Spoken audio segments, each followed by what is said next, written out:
cette route, oui, je comprends, il y a cette route de rouge, il y a beaucoup de logements qui sont c'est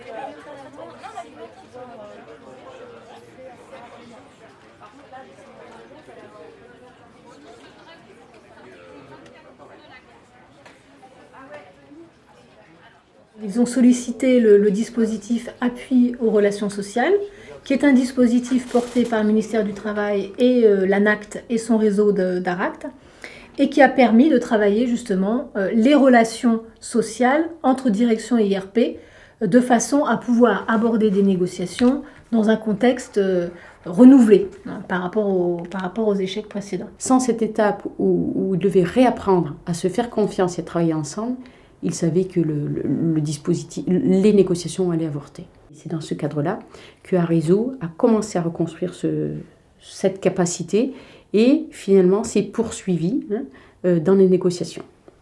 Alors, que voyez-vous d'autre?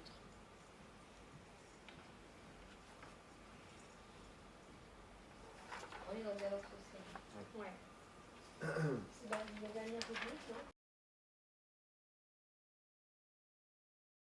Est-ce que vous pouvez nous dire ce qui s'est bien passé dans cette négociation pour que ça puisse aboutir? Déjà, il n'y avait pas de tension. Il y avait une méthode de travail différente par rapport aux anciens accords qu'on a déjà négociés avant. Par exemple, c'était quoi cette méthode? Donc la méthode, c'est par exemple la rédaction de PV après chaque réunion, que les organisations syndicales devaient approuver ou pas. Donc quand il y avait des modifications à apporter parce que ça a été mal interprété, les modifications étaient quand même mises sur le PV. Il y a eu des suggestions, même si l'accord c'était vraiment du pur légal, mais il y avait une volonté de la direction de l'appliquer, ce qui n'était pas fait jusque-là. Il y avait également des petites modifications qui étaient peut-être rien, mais qui pouvaient apporter quelque chose de plus pour les collègues. Donc c'est la raison pour laquelle à la fin cet accord a abouti par une signature. Par exemple, la demande d'aménagement de temps de travail des collègues qui ont des enfants. Avant, c'était pour ceux qui avaient des enfants de moins de 3 ans, ils pouvaient avoir un aménagement de temps de travail temporaire. Le temps de pouvoir s'organiser pour la garde de leurs enfants. Là, on a réussi à le pousser à 6 ans. Côté délégation syndicale, quel type de compromis vous avez pu faire? Nous avions demandé, par exemple, l'octroi d'une journée supplémentaire pour les femmes enceintes, parce que dans la convention collective, c'est 21 heures, ce qui fait 3 jours de congé supplémentaire. On a demandé un 4e jour, la direction l'a refusé, mais ils n'ont pas fermé la porte. Ils ont dit qu'il y avait la possibilité de le demander lors des NAO. D'accord. Ce que nous avons fait, et malgré ça, en fait, on n'est pas resté fermé, nous non plus. Même s'il y a eu un refus, on a vu le bon côté des choses. Je pense que ce qui les a satisfaits, c'est la possibilité de pouvoir apporter leur griffe à l'accord. Ce qu'ils veulent, c'est un accord qui leur ressemble. C'est aussi des choses qui, à mon sens, sont identifiées sur le terrain comme étant des éléments qui sont vraiment attendus de la part des collaborateurs. Et le fait de pouvoir le mettre en œuvre, j'imagine, voilà, leur permet de retirer une satisfaction et une reconnaissance aussi, puisque les points qui sont importants pour eux sont aussi pour nous, parce que pour le coup, on veut également que les accords ressemblent le plus possible à ceux dont ont besoin nos collaborateurs. Est-ce que vous pensez que l'expérience positive que vous avez vécue les uns et les autres sur la négociation égalité pro, ça va vous servir de ressource pour engager l'autre grosse négociation sur les NAO qui va s'ouvrir prochainement? Alors oui, je pense que ça va être un levier. Pour le coup, je ne peux pas m'empêcher de m'interroger parce que les enjeux sont pas les mêmes. Donc ma grande question, c'est comment serons-nous capables de gérer les émotions que vont générer ces enjeux et le fait qu'on soit sur une négociation financière pour le coup principalement.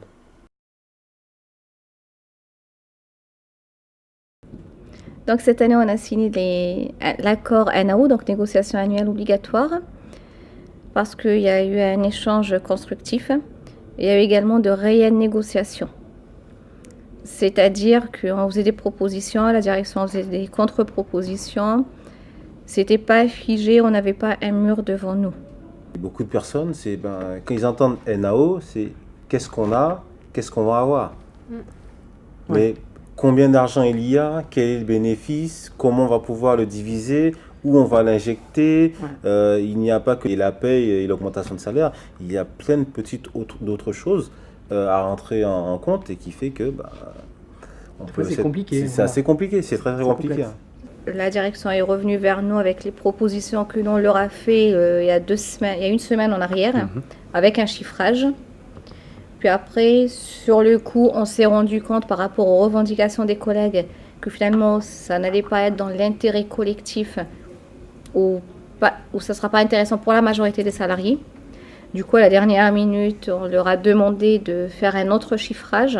Ça n'a pas été refusé. Donc la direction a pris en compte les remontées et on a travaillé également conjointement dans l'après-midi pour pouvoir chiffrer, pour pouvoir trouver des compromis pour satisfaire la majorité des salariés. Et c'est ça qui était agréable. C'était de vraies négociations. On pouvait vraiment négocier jusqu'à la dernière minute. Et du coup, là, effectivement, ça a permis aussi de renouer le dialogue avec les institutions représentatives du personnel. C'est un pas en avant. Et c'est quelque chose qui, je pense, restera et nous marquera dans tous les cas pour la suite. Le mot co-constructif était pour le coup un mot qu'on n'avait peut-être pas entendu auparavant.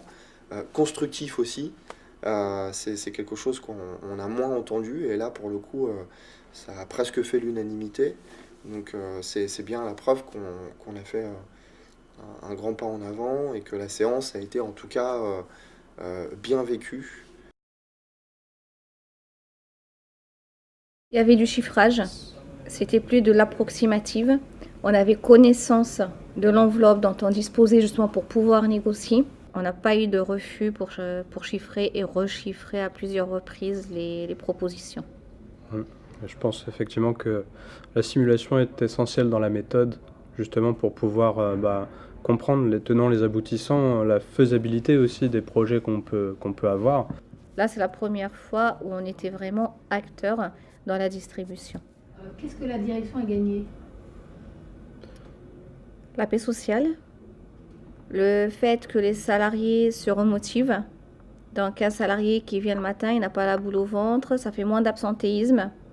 Des salariés motivés pour travailler. Donc, ils vont se dire que cette année, on nous a accepté une augmentation de salaire. Donc, maintenant, à nous de travailler pour pouvoir bénéficier de plus de partage des richesses. Et ça ne veut pas dire que tout est beau, tout va bien. On a encore des choses à améliorer. Oui, c'est sûr. Et c'est pas fini. C'était beaucoup moins tendu, que c'était un peu plus courtois.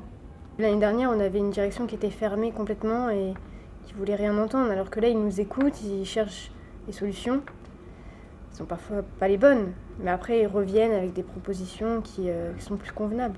Qu'est-ce qu'il y a dedans dans la posture qui vous semble avoir été déterminant pour conduire à bien ces négociations? L'écoute, par exemple. Oui, l'écoute. Je parle pour moi-même, j'ai su prendre du recul. Comme dans l'impulsivité. Au début, on se coupait tout le temps. Il y en a qui commençaient à parler, on disait non, on répondait, on le coupait.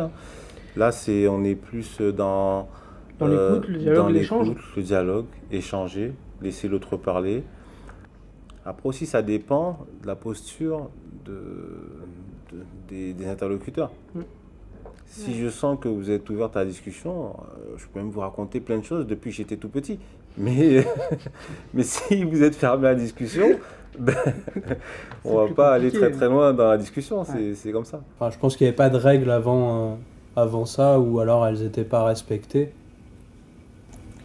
En fait, le fait de sentir l'autre partie sur la défensive, dès le départ, ça te donnait pas envie de dialoguer. Ça favorise pas le dialogue. Là, par exemple, nous, le fait d'avoir une direction détendue, même si on sait qu'on va pas être d'accord sur tout, mais ça donne envie de négocier, de discuter. C'est vrai.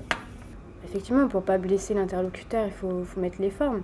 Après, c'est dur dans des réunions de toujours garder son calme. On sait que c'est très long, que c'est intense, que c'est fatigant pour eux. Et je pense que l'humain, au bout d'un moment, effectivement, il faute.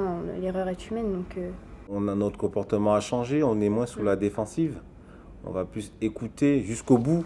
Parce que des fois, en cours de route, il y a toujours un petit mot qui fait qu'on a envie de bondir. Mais là, on va laisser aller jusqu'au bout et après revenir sur cette petite chose qui a fait ce petit mot. Tout le monde a changé et ça se ressent à la fin des réunions. On a évolué. C'est plus on se lève et puis au revoir. Il y a des petites rigolades, des petites choses qui se disent et puis il y a le sourire. Les modes de fonctionnement qu'on devait avoir tous pendant cette réunion sont des points qui me servent quand même beaucoup dans le cadre de nos échanges. Parce que même s'ils ne le disent pas ou ils ne veulent pas le reconnaître, ces règles régissent nos réunions, régissent aussi nos échanges dans le cadre des négociations.